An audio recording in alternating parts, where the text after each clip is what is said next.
中国6月份房价持续下滑，这成为中国经济通缩压力一天天加剧的表现。这样下去，中国的消费力很可能出现断崖式下跌。痛苦的不只是中国百姓，它已经深深穿透中南海的高墙，传导到中共高层。从昨天到今天，中共紧急开会，习近平亲自上阵讲话，城市管理摆到了中共高层会议的桌面上。中共一众大佬李强、赵乐际、王沪宁、蔡奇、丁薛祥、李希全部都在会场，显示这个会议的重要。然而，中共的姿态永远是居高临下的傲慢，眼中只有中国特色城市现代化了，城市高质量发展了，习近平新时代中国特色社会主义思想了，丝毫不接地气，离中国百姓的关切非常遥远。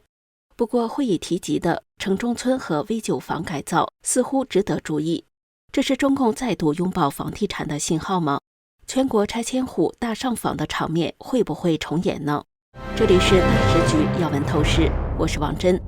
华尔街日报根据中共统计局7月15号发布的数据计算，6月份中国70个大中城市新建住宅价格环比下降 0.27%， 降幅大过5月份的 0.22%。 同比来看，6月份房价下跌 3.7%， 5月份跌幅 4.1%。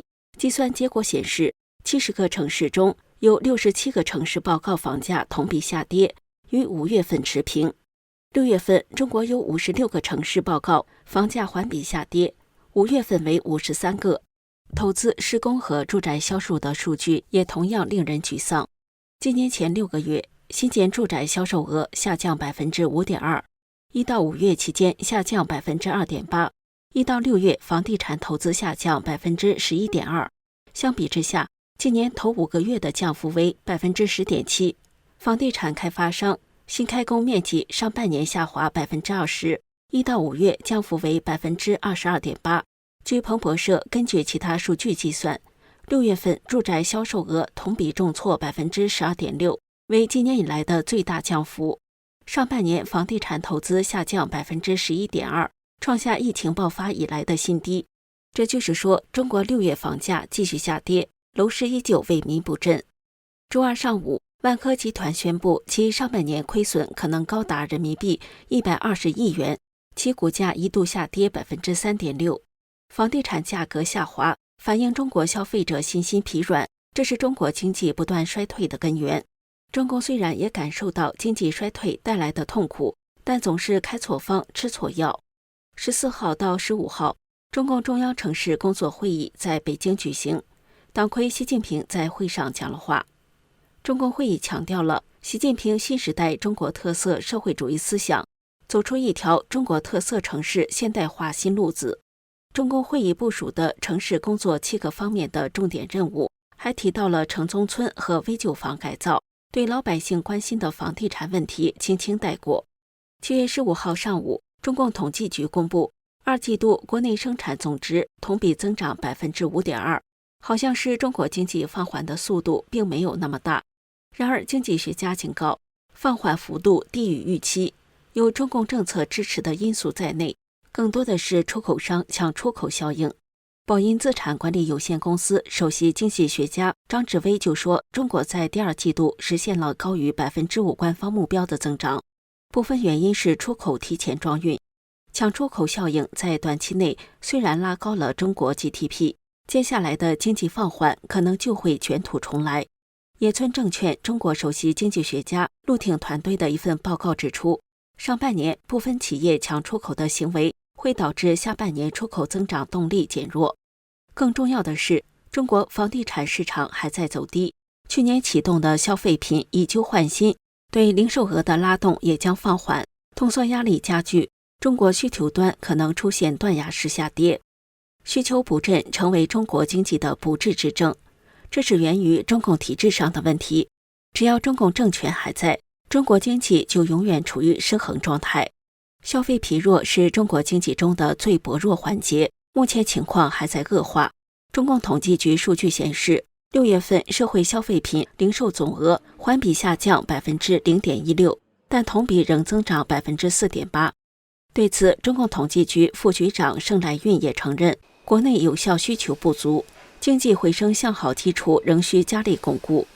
这样，在中国出现了一个怪现象：消费疲软而商品过剩。中国所有的商品都在降价，从房地产到电动汽车，许多大额消费品的价格都在往下走。武汉房地产经纪人马阳华说：“现在买房的人怎么说呢？就只想要便宜的，买东西谁都想买便宜，越便宜越好。这就是经济通缩，东西越便宜越没人买，这使企业利润不断缩减。企业利润减少，将有更多人失业。消费者越没钱买东西，家庭和企业更没有足够的钱偿还债务，最后债滚债。很多家庭和公司只有宣布破产。当成了中国最大的老板，在中国经济起着主导作用，这与自由市场经济体制大相径庭。从年初到现在，官方固定资产投资增长 5%， 民间投资却变成负数，是-0.6%，创下2023年以来的最低水平。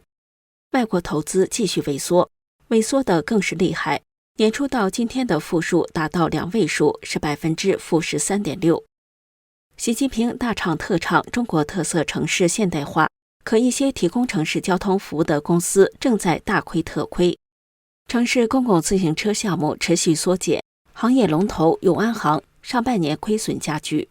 财新网7月15号报道，永安行是中国国内城市公共自行车龙头，公司预期上半年亏损大幅上升。